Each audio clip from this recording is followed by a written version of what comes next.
Bom, uma saudação especial a cada um de vocês que nos acompanha neste 36º Congresso da Ordem Secular do Carmelo Teresiano, que vai buscar celebrar, né, seja os 20 anos do Congresso e também aquela frase da Santa Madre, não vos peço nada de novo, mas apenas que guardemos o que professamos, visando sempre construir comunidades unidas, orantes, fraternas, missionárias a serviço da vida. E nesse congresso, é claro, a gente agradece sempre a participação de cada um de vocês, a organização do Conselho Provincial, a equipe de comunicação da província de São José e, claro, transmito a cada um as saudações do Padre Geral e que acompanha com as orações e pede que o Congresso possa ter bons frutos na vida de cada um e a minha saudação também a cada um de vocês. Sou Frei Alzenir Francisco e é uma alegria estar com vocês neste 36º Congresso da OCDS 2020, online. Com isso, queremos também, de uma forma inédita, né, na província, infelizmente não podendo fazê-lo presencialmente, online, e pedimos a Deus que possa diminuir o sofrimento do nosso povo, de todos aqueles que estão sendo mais atingidos por essa pandemia. E confiamos sempre na materna intercessão da Virgem do Carmo, de São José e de nossos santos na ordem. Que eles sejam a nossa fonte de luz, a nossa fonte de inspiração para continuar sempre confiando na bondade e na misericórdia de Deus. O tema que me foi pedido para trabalhar as constituições da OCDS na história e na atualidade, fonte do carisma e da identidade dos carmelitas descalços seculares. Essa conferência, em espanhol, ou em portunhol, como eu digo, foi preparada para uma introdução geral ao encontro da Cicla Sul da OCDS, que foi realizada na Argentina, Pilar, no ano passado, de 19 a 22 de setembro. E, é claro, eu faço algumas modificações no texto original, adaptando, né, para o Congresso da OCDS da província de São José. O objetivo é, sobretudo, aquele de colaborar para uma maior compreensão da identidade, da vocação e da missão dos fiéis leigos carmelitas descalços, ou como se chama na sigla OCDS. E assim, as constituições da OCDS são um projeto de vida evangélica segundo o carisma do Carmelo Descalço, o teresiano para os fiéis leigos. Definem o carisma e a espiritualidade desta associação de fiéis num projeto que une os elementos jurídicos com a espiritualidade, sendo que esta anima a vida e dá o sentido às normas jurídicas, as quais, por sua vez, sustentam e dão uma estrutura estável à espiritualidade e ao carisma.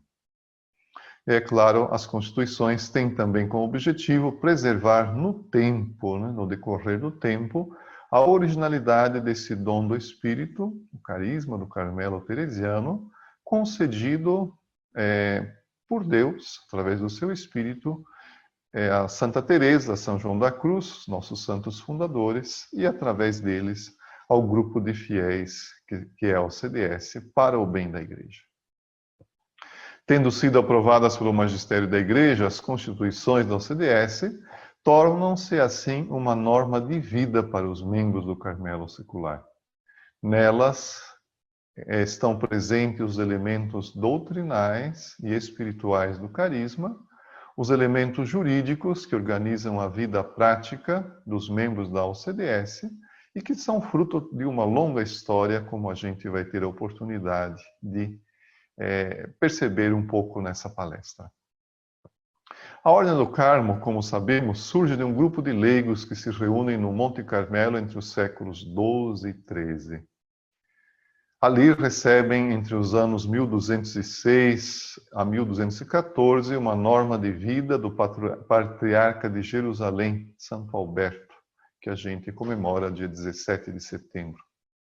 Essa norma de vida continua a ser a fonte de inspiração para os carmelitas descalços, para as monjas carmelitas e para os leigos da Ordem do Carmo e da Ordem Secular dos Carmelitas Descalços.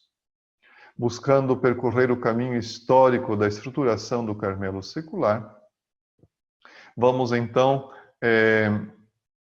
percorrer nesse sentido, né? Em primeiro lugar, o percurso histórico da legislação da OCDS, onde vemos que a regra de Santo Alberto foi o documento inspirador, seja para a Ordem Terceira, seja para a Santa Madre Teresa na reforma e fundação da nova família religiosa, e consequentemente para a Ordem Secular. Tal percurso nos ajudará a compreender o segundo ponto, que é o significado das normas para as associações de fiéis do direito da Igreja, nas quais estão juntos, como já dissemos, os elementos espirituais e os elementos jurídicos, que dão estabilidade às associações no decurso do tempo. Finalmente, num terceiro ponto, ofereço um resumo de cada capítulo das Constituições da OCDS, recolhendo seus elementos chaves e essenciais que definem a identidade e o carisma plurissecular da mesma ordem secular. Tudo quer ser um auxílio para a consecução do fim da vida cristã em acordo com o Evangelho, que é a perfeição cristã que deve inspirar-se, perfeição cristã de cada um, né, que deve inspirar-se naquela perfeição do Pai Celeste, como nos diz Jesus em Mateus 5:48.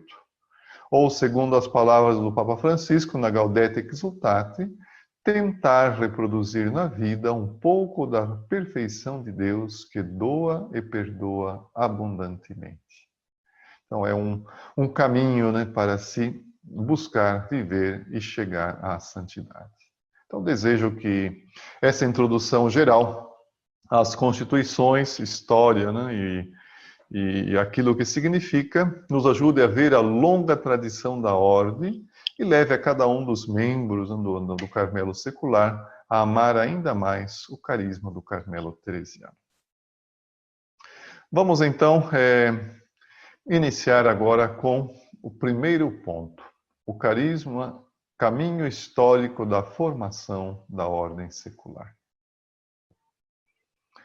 Esse breve percurso que agora faremos pela história da legislação que governa a OCDS nos ajudará a perceber sua evolução desde a sua origem até a atualidade, com as constituições de 2003 e 2014. Com o surgimento das ordens religiosas mendicantes no século XII e XIII, e que são os franciscanos, dominicanos, agostinianos e os carmelitas, são essas 4 maiores ordens mendicantes. Então, muitos leigos naquele período também sentiram-se atraídos pelas respectivas espiritualidades das ordens, das famílias religiosas, né? E buscaram viver em suas famílias. O início se deu com o movimento penitencial que caracterizou a família franciscana. Era formado por um grande número de homens e mulheres que seguiam o espírito de São Francisco de Assis e eram conhecidos como penitentes. E sobre isso, né, conta-se que um dia Francisco, depois de ter começado os frades menores e com Santa Clara as Clarissas, encontrou-se na rua, né, com um amigo antigo que se chamava Luquésio e a sua esposa, chamava Belladonna, que dizem a Francisco: e nós? Ele sonha com a vida dos frades e ela com a vida das Clarissas. Porém, os dois estavam unidos em matrimônio.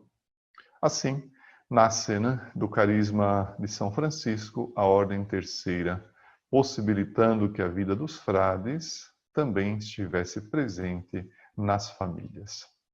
Então é uma história interessante que nos diz, né, que neste início a primeira regra, digamos, para uma ordem terceira é a dos franciscanos, mais ou menos do ano 1221, e é conhecida como Memoriale Propositi, e teria sido escrita pelo cardeal Ugolino, que era o protetor da ordem, ou da nascente família franciscana.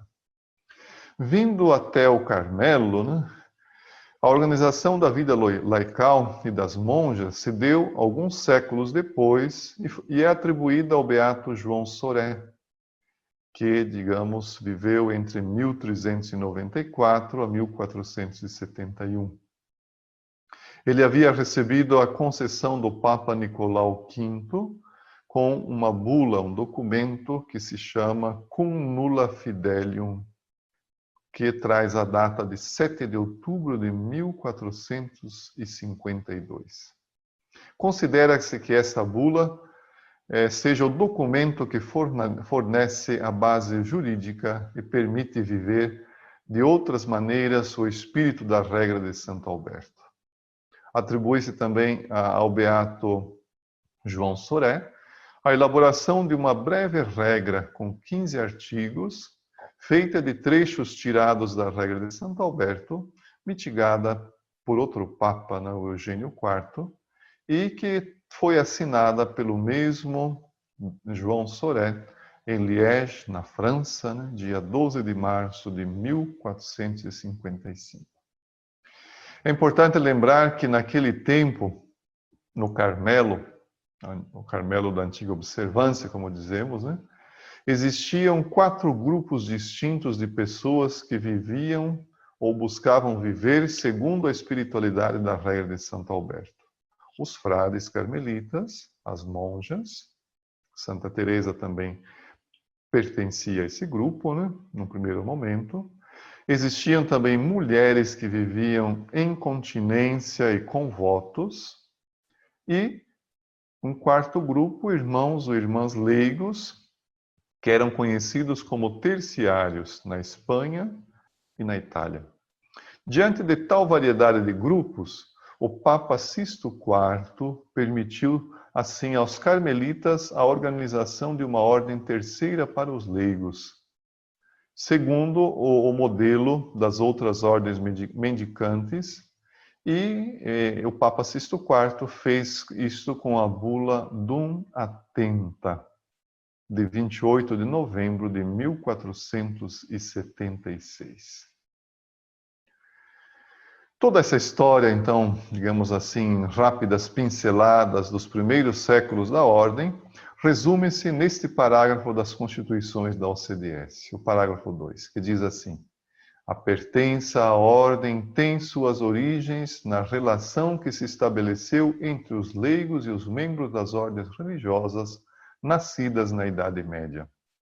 Progressivamente, essas relações adquiriram caráter oficial em vista de uma participação no carisma e na espiritualidade do instituto religioso, fazendo parte do mesmo. E enquanto ao Carmelo Descalço, já com a reforma teresiana, lembremos que a Santa reforma as monjas em 1562 e os frades em 1568, com São João da Cruz. Mais tarde, a Santa Sé reconheceu ao prepósito geral, ao padre geral da Ordem dos Carmelitas Descalços, as mesmas faculdades e privilégios que já haviam sido concedidas ao prior geral dos Carmelitas da Antiga Observância. E este reconhecimento para o Carmelo Descalço se deu com 2 bulas do Papa Clemente VIII. A primeira, chamada Cum Dudum, de 23 de março de 1594, e a segunda, Romanum Pontificem, de 20 de agosto de 1603. Tais concessões permitiram que também os carmelitas descalços pudessem receber na ordem leigos ou terciários, como se dizia naquele tempo. No ano de 1600, por uma série de circunstâncias, o Carmelo Descalço foi dividido em duas congregações, ambas conhecidas pelo mesmo Papa Clemente VIII. A congregação da Espanha, ou de São José, e a congregação da Itália, ou de Santo Elias. Aquela confusão que a gente ouve na história, vê na história entre Dória e Padre Gracián, e que levou a essa essa divisão da ordem em duas congregações. Com isso, e de consequência, o desenvolvimento da vida laical na ordem tomou também rumos distintos. A congregação espanhola não admitia leigos, como a gente vê nas constituições do Padre Gracián, de 1576. Nessas constituições, proibia-se dar o hábito religioso para as beatas, né, assim chamadas, com profissão dos 3 votos e vestição religiosa. As constituições de Madrid, do ano de 1592, vão ainda tornar mais rígida essa prescrição, essa proibição na Espanha, e que vai aparecer ainda na última versão das constituições da Congregação Espanhola, que é de 1786. Por outro lado, a congregação italiana agiu de forma diferente para com os leigos. O padre Isidoro de São José, um historiador do século XVII, numa obra sua, História Geral, que é do ano de 1668, ele já referia que havia pessoas que recebiam o hábito e faziam voto de castidade, professando a regra de Santo Alberto, adaptada ao estado laical. Também essas pessoas recitavam as horas canônicas, observavam a abstinência e os jejuns prescritos.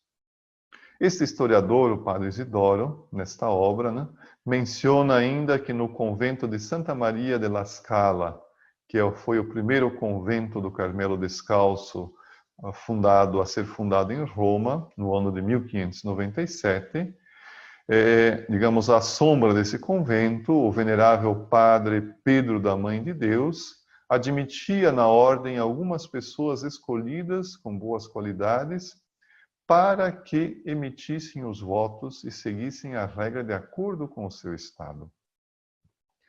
E nesse convento também existia um grupo, né, de leigos chamado Oratório de São Carlos, já pelo ano de 1600, 1601, o qual, depois da canonização da Santa Madre Teresa, que ocorreu em 1622, passou a chamar-se Oratório São Carlos e Santa Teresa. No oratório, o grupo de pessoas devotas era formado com toda a probabilidade. Nós não temos muitas notícias como funcionavam esse grupo, né, ou esse oratório. Mas era formado por leigos eclesiásticos que se reuniam para conferências espirituais, para procissões, devoções. E assim, o definitório geral da congregação italiana, após o capítulo geral de Loano, na Ligúria, né, a cidade de Loano, que foi no ano de 1623, decidiu admitir mulheres com o hábito de pinzocchere, na linguagem do italiano antigo, né, que seriam beatas, né, somente com a permissão do provincial. Quem queria fazer parte da ordem ou receber o hábito da ordem, né, deveria ter a permissão explícita do provincial. Um passo avante, né, no século XVII, houve uma evolução na organização do laical do Carmelo Descalço da congregação italiana, com a agregação à ordem, em 1689, dos eremitas da Ordem Terceira dos Carmelitas Descalços de Santa Teresa, no Tirol, atual Áustria, né? Eram 2 grupos de terciários que viviam em comunidades sob a regra da ordem. Nessa mesma época apareceu também uma obra escrita, onde a gente pode ver a organização e o desenvolvimento da Ordem Terceira naquele tempo. O autor é um frade chamado Victor de San Laurent. em francês, e a obra se chama Explicação da Ordem Terceira de Nossa Senhora do Monte Carmelo, publicado em Liège, na França, 1699. No século seguinte, um outro livro em francês nos diz também a importância e como já estava um pouco mais espalhada a Ordem Terceira. Ele foi publicado em Marselha, na França, em 1708.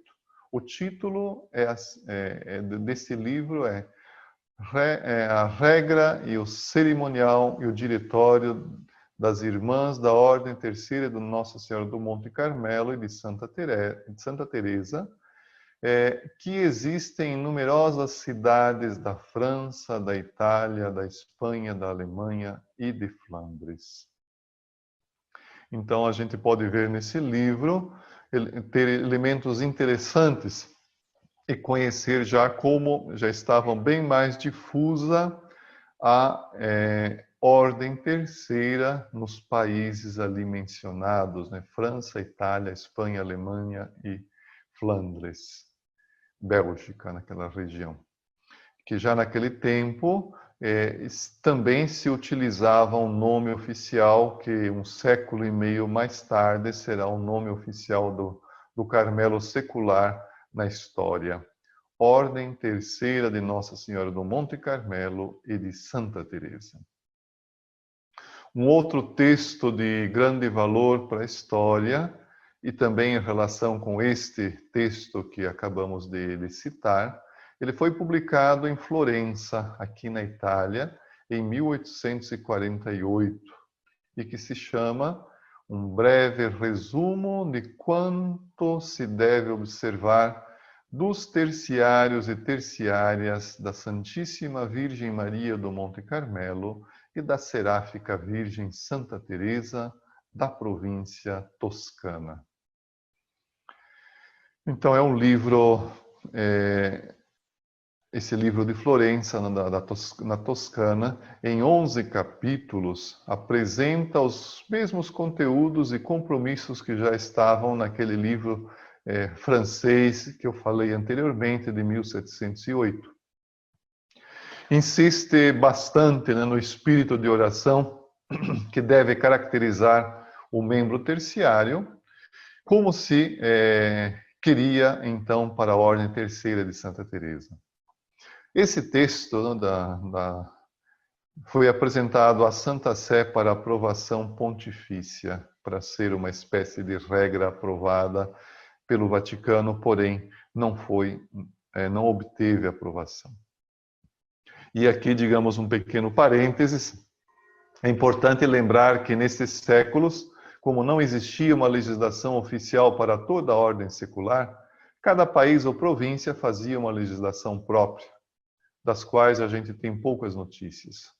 De forma geral, adaptavam a vida laical às prescrições da regra de Santo Alberto ou mesmo às constituições dos frades.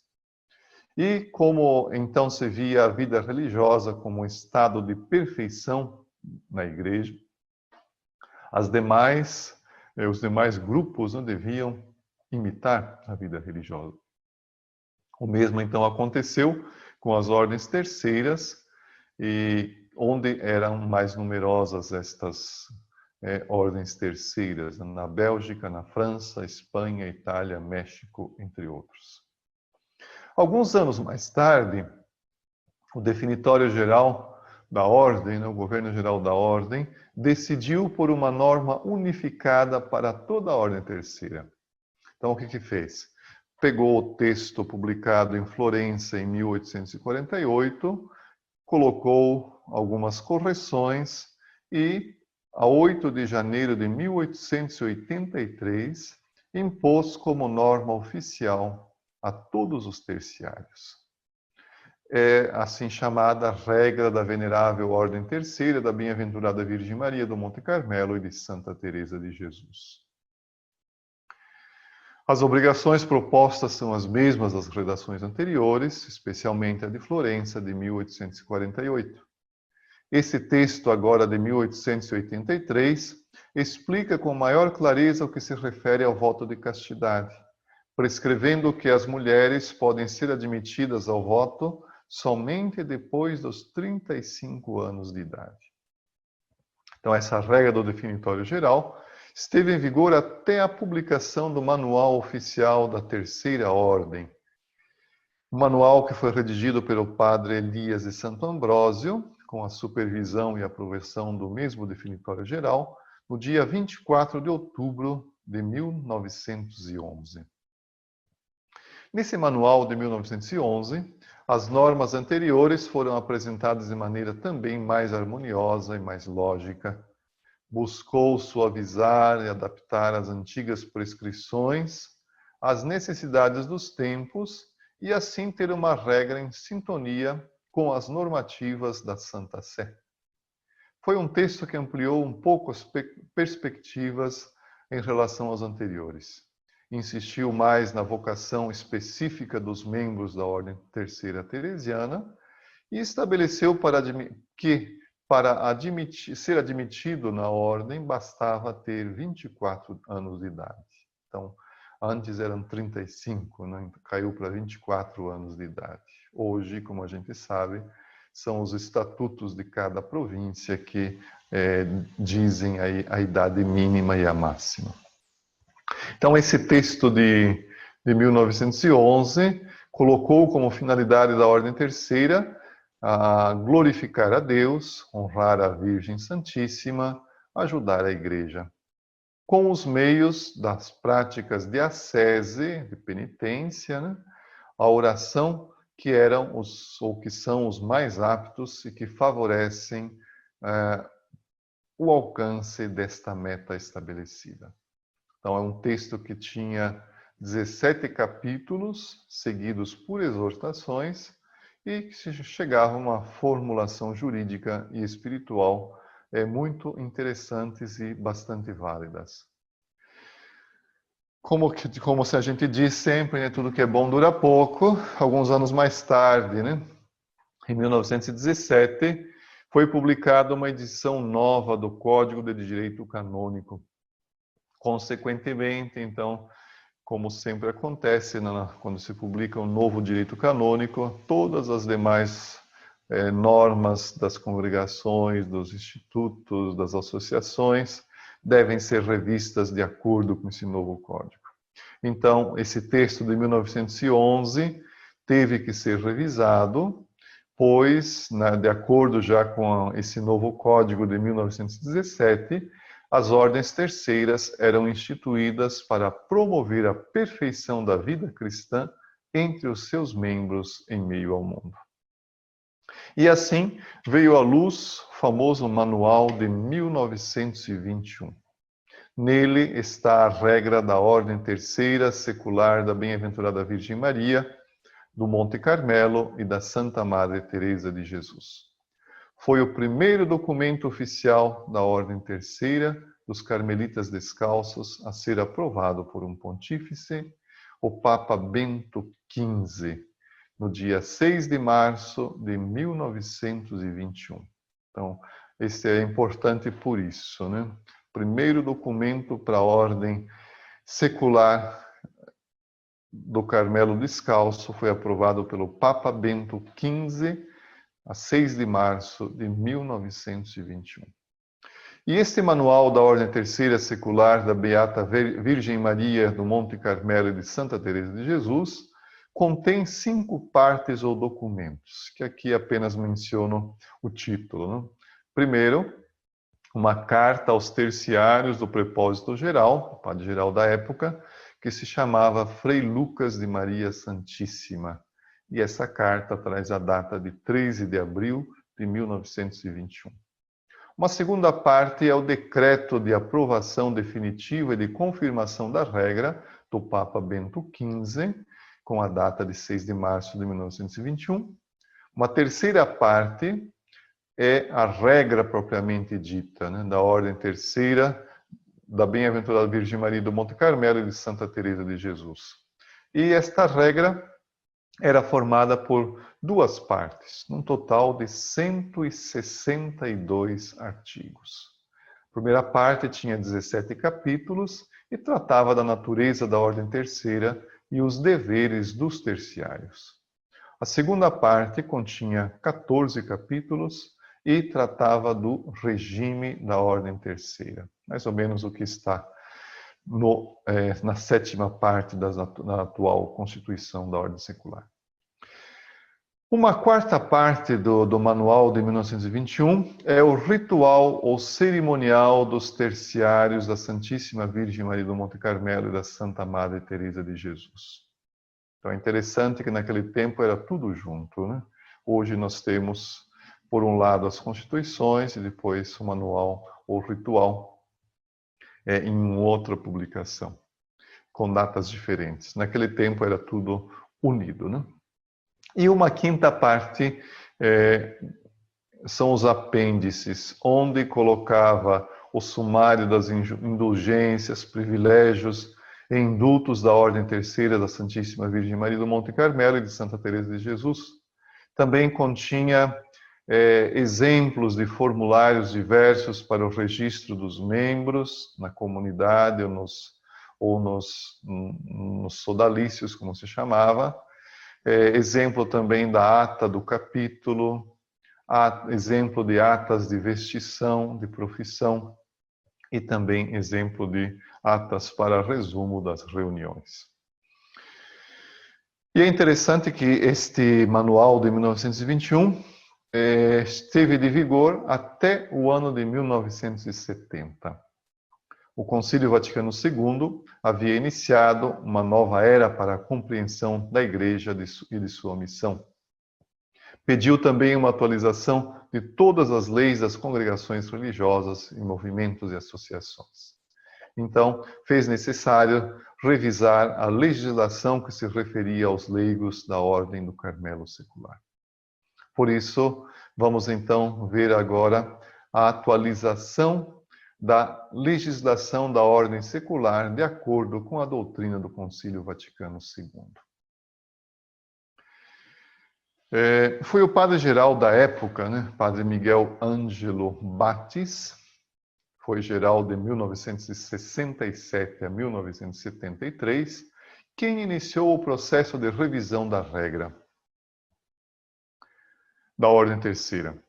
O trabalho de revisão foi desenvolvido por uma comissão nomeada pelo Definitório Geral e presidida pelo ex-superior geral, o padre Anastácio Balestreiro, que depois foi também nomeado bispo e cardeal, né? De fato, para ele, a ordem secular, ele trabalhou muito, né, pela ordem secular, sobretudo aqui na Itália, né? Para ele, a ordem secular é um fato vocacional na vida espiritual. É para pessoas que sentem uma atração especial pela riqueza espiritual do Carmelo Teresiano. Uma frase sua tornou-se clássica: o Carmelo secular é uma pátria do espírito para as pessoas do povo de Deus, sérias, coerentes e comprometidas. Também participaram dessa comissão outros religiosos e 4 membros do Carmelo secular. A revisão da regra buscou assimilar os princípios, as diretrizes, a doutrina do Concílio Vaticano II sobre os fiéis leigos e, ao mesmo tempo, levar em conta os elementos essenciais da ordem secular, seu objetivo e compromisso na busca da perfeição evangélica, o caráter laical, a busca da santidade no mundo com os meios próprios do fiel leigo, o vínculo com a ordem e a sua espiritualidade. São elementos que sempre estão presentes nas várias regras, nas várias constituições da ordem secular.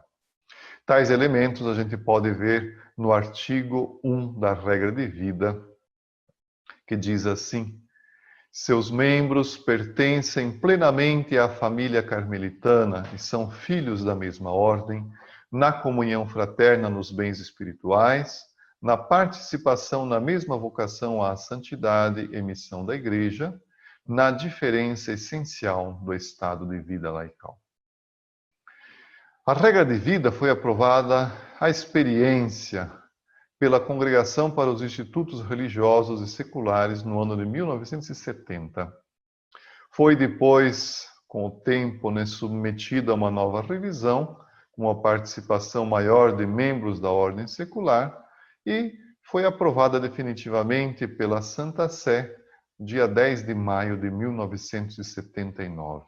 Creio que muitos da ordem secular atualmente começaram e conhecem a regra de vida de 79.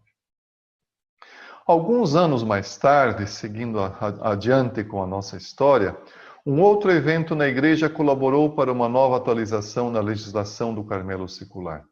Foi o Sínodo dos Bispos sobre os Leigos, no ano de 1987. Do Sínodo originou-se a publicação da exortação apostólica de João Paulo II, Christi Fidelis Laici, sobre a vocação e a missão dos cristãos leigos na Igreja e no mundo, que foi publicada no dia 30 de dezembro de 1988, conhecida como a Carta Magna do Laicato, e nela se recolhem os principais ensinamentos do Concílio Vaticano II sobre os leigos. O Sínodo sobre os Leigos, também um outro sínodo impulsionou a revisão da regra de vida do Carmelo secular. Foi aquele sobre a vida consagrada, que aconteceu em 1994.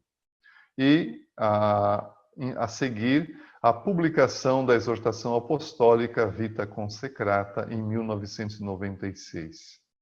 Nela, recorda-se a colaboração entre religiosos e leigos, conforme a história das ordens religiosas e as ordens terceiras. E esse documento, Vita Consecrata, de 96, ele no número 54 diz assim: assim estes, os leigos, são convidados a participar mais intensamente na espiritualidade e missão do próprio Instituto.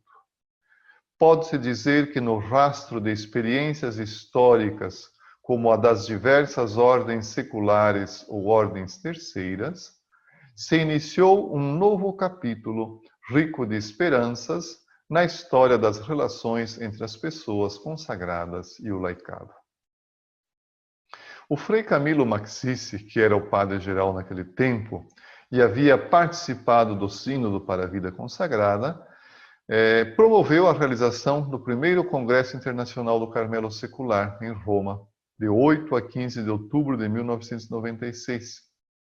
As reflexões nesse primeiro Congresso Internacional versaram em torno do papel do leigo no povo de Deus.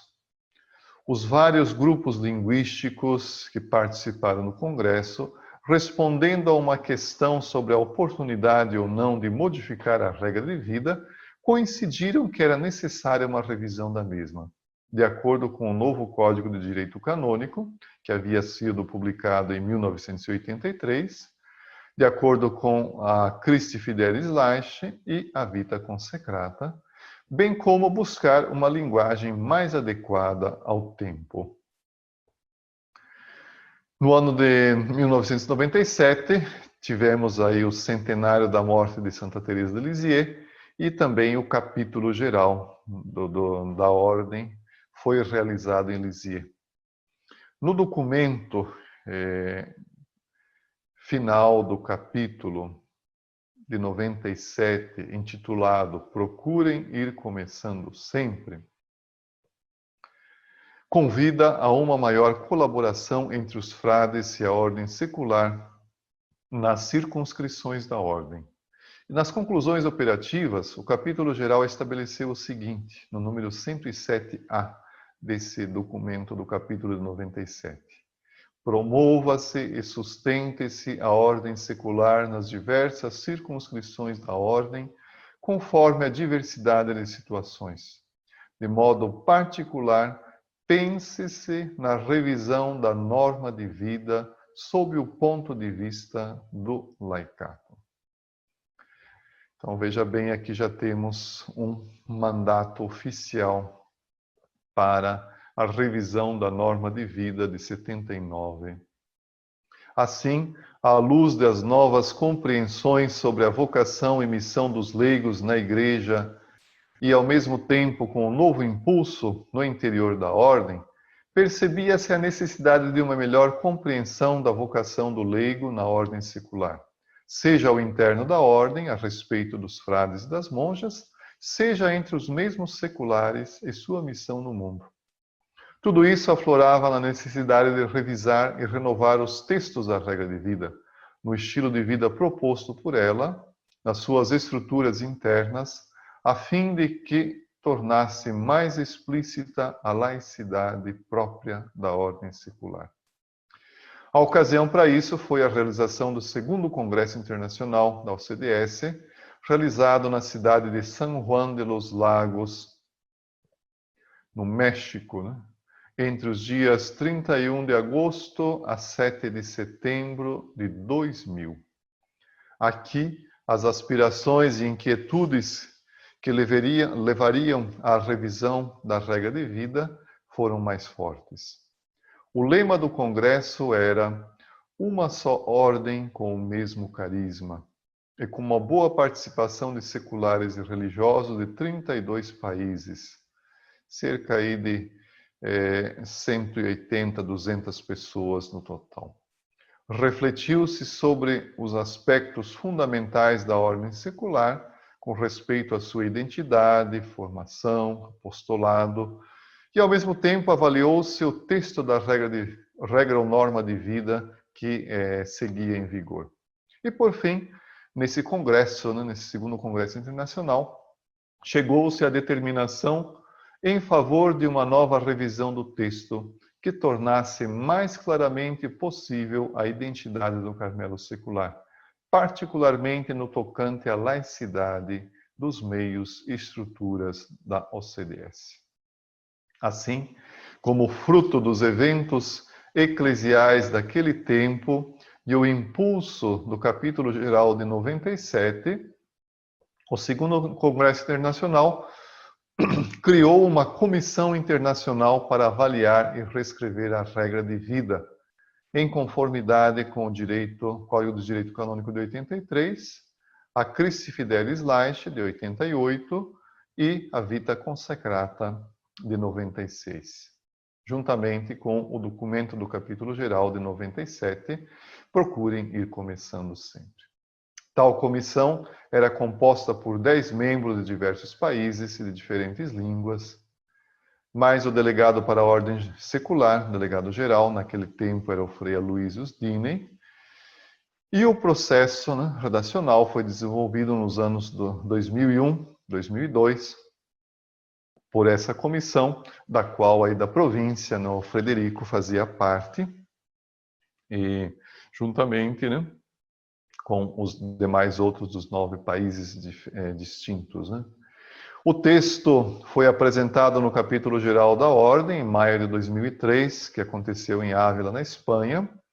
Após o capítulo, o texto foi revisado, avaliado pelo Definitório Geral da Ordem, e o novo prepósito geral, padre geral, Frei Luiz Aróstegui, apresentou o novo texto à Congregação para os Institutos de Vida Consagrada e Sociedade de Vida Apostólica, que aprovou com o decreto de 16 de junho de 2003. Em 2014, as Constituições de 2003 foram introduzidos o capítulo 3b, sobre a comunhão fraterna, e um parágrafo 31a sobre São José. Como diremos mais adiante, daremos mais detalhes, bem como se falará mais no momento especial desse congresso sobre o segundo Congresso Internacional, com aqueles membros que da província participaram do congresso. Então, após este breve percurso sobre a evolução e história da legislação do Carmelo secular, podemos assim apresentar um esquema geral das atuais constituições da OCDS. Porém, antes, a gente vai dar uma breve notícia sobre a base jurídica das associações públicas de fiéis na atual legislação da Igreja, no Código de Direito Canônico.